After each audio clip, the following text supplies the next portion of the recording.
Sahabat Ragi, selamat pagi bagi kita semua dari Jemaat GKI Immanuel Binuang. Saya Pendeta Ranu Wijaya hari ini menyapa kita dalam kasih dan damai dari Tuhan kita Yesus Kristus. Senang sekali rasanya kita boleh kembali berjumpa dalam program Renungan Pagi. Hari ini, hari Selasa tanggal 10 Mei 2022, firman Tuhan bagi kita sesuai dengan Nats Almanak Gereja Kalimantan Evangelis diambil dari Kisah Para Rasul pasal yang ke-9 ayat yang ke-32 hingga ayat yang ke-35. Bapak saudara-saudari, firman Tuhan hari ini akan berbicara tentang bagaimana Petrus menyembuhkan Eneas dan membangkitkan Dorcas. Mari sebelum kita membaca dan merenungkannya, kita bersatu hati di dalam doa memohon tuntunan Roh Kudus. Kita berdoa. Ya Roh Kudus, kiranya Engkau urapi kami saat ini, hamba-Mu pun juga bagi setiap pendengar dimanapun berada, di waktu mereka masing-masing, biarlah Tuhan memberikan kuasa yang satu agar firman-Mu boleh dinyatakan dalam kehidupan kami. Berfirmanlah dan bersabdalah ya Allah, karena kami siap mendengarkan kebenaran firman-Mu. Amin.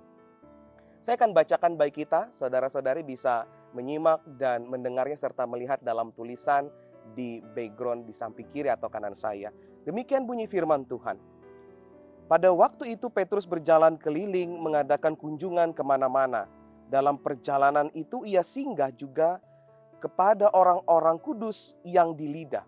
Di situ didapatinya orang bernama Eneas yang telah 8 tahun terbaring di tempat tidur karena lumpuh.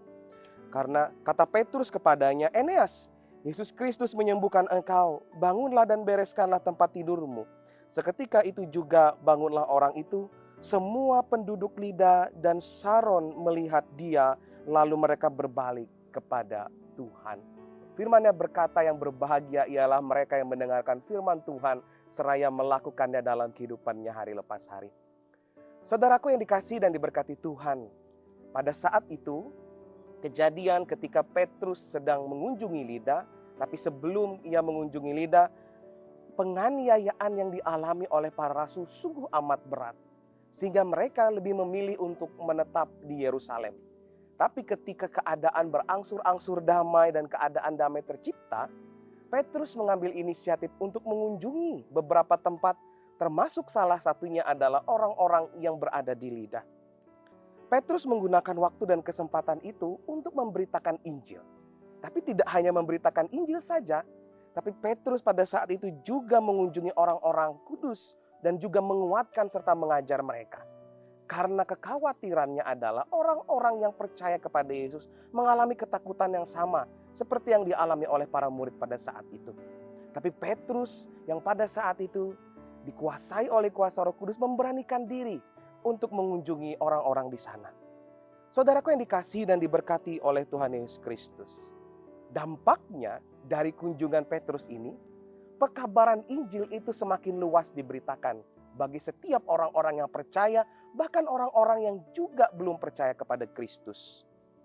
Contoh inilah yang diberikan oleh Petrus bagi pelayanan yang sesungguhnya dan seharusnya harus kita lakukan. Perkunjungan atau perlawatan itu menjadi satu bagian efektif dalam pelayanan. Namun, belakangan ini kita melihat, apalagi di tengah pandemi COVID-19, perkunjungan mungkin jarang dilakukan. Tapi kita yakin dan percaya saat ini, perlahan tapi pasti, pandemi ini akan berlalu. Dan perkunjungan, mari bersama kita tingkatkan lagi. Karena Petrus sudah melakukan contoh yang terbaik bagi kita dalam pelayanan. Karena perkunjungan atau perlawatan ini menjadi bagian yang sangat efektif. Dan ibu bapak saudara-saudari yang dikasihi dan diberkati oleh Tuhan Yesus Kristus. Bukan hanya perkunjungan atau perlawatan saja yang penting bagi kehidupan kita. Tapi setiap kali kita melakukan perkunjungan, kita harus mendasari itu semua atas kasih Kristus. Semua perkunjungan yang kita lakukan harus berpusat kepada Kristus.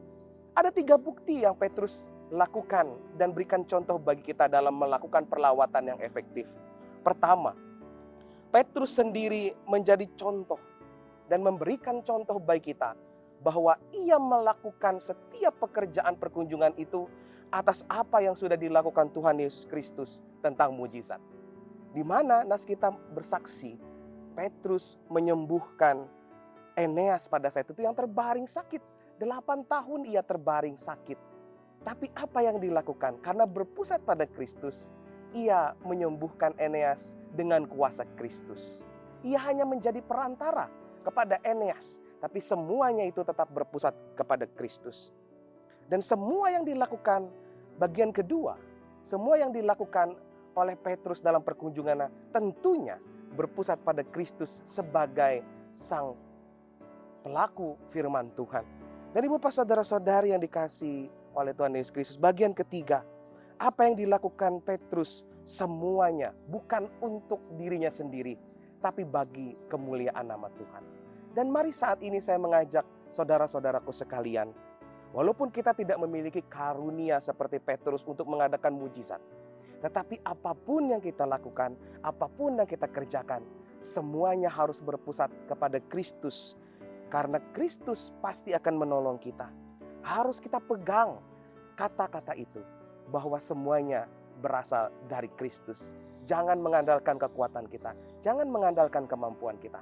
Karena kita akan percaya dengan iman dan pertolongan dari Tuhan Yesus sajalah kita pasti akan diselamatkan.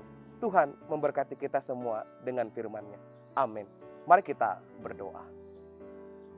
Bapa yang baik, hari ini kami boleh diajar bagaimana dalam kehidupan kami sebagai anak-anak Tuhan, kami sering kali melupakan suatu pelayanan yang sebenarnya sangat efektif, yaitu perlawatan atau perkunjungan. Tapi saat ini kami akan percaya, walaupun ada rasa takut bagi kami untuk mengunjungi sanak saudara kami, untuk menguatkan dan mendoakan, tapi kami akan percaya di tengah kekhawatiran itu Tuhan ada dan menolong kami. Agar kami akan percaya seperti orang-orang di Lida yang senantiasa semakin percaya karena bukti nyata Tuhan sudah dinyatakan dalam kehidupan, yaitu contoh dari Eneas yang disembuhkan dari sakitnya. Biarlah itu semua boleh terjadi dalam kehidupan kami.